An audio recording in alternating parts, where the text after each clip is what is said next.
Hello! It's Saturday of Easter week, and our reading today is out of Acts chapter 4, verses 13 to 31. And this is the conclusion of the story that began at the beginning of Acts chapter 3, with Peter and John going up to the temple at the hour of prayer and seeing the lame man there, and the lame man being healed. And we know that this was the first persecution of the church because Peter and John were held bound over into prison overnight by the Sadducees and the rulers while they tried to decide what to do with them.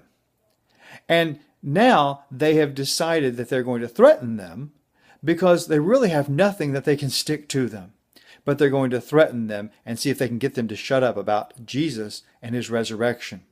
So they bring Peter and John to them and they threaten them. But Peter and John say, no, sorry.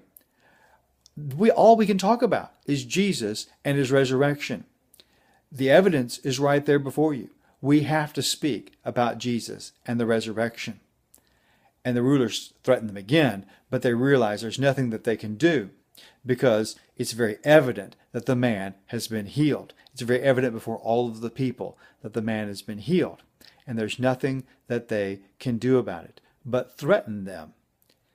And then Peter and John go back and rejoice with the rest of the disciples over the persecution that they have suffered. And the response is prayer. And they pray not for God to deliver them from the rage of those persecuting them, quoting out of Psalm 2.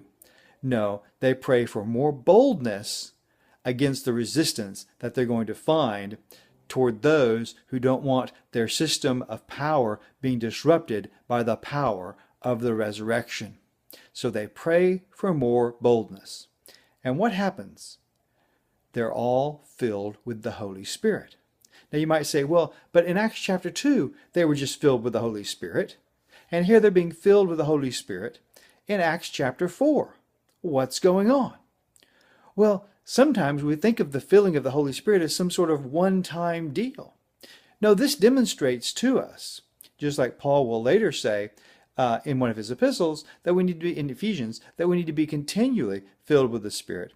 There was a new and fresh outpouring and filling of the Holy Spirit in Acts chapter 4, as they prayed for more boldness to be witnesses for Christ. Because, of course, that's the purpose of the empowering of the Holy Spirit. Jesus told them that it would be so that they could be witnesses, to empower them to witness the resurrection of Jesus.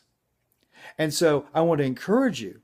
Maybe you've had various experiences with the empowering and filling of the Holy Spirit in your life, but you can always pray again for more power. You can always pray again to have the opportunity to be a witness. You can always pray in the face of persecution, not that God will let you get a chance to run away from it, not that God will shield you from the persecution or the threats, but know that you'll have even greater power in your life, even greater power within you to be a witness of the resurrection of Jesus, because the resurrection of Jesus is the good news.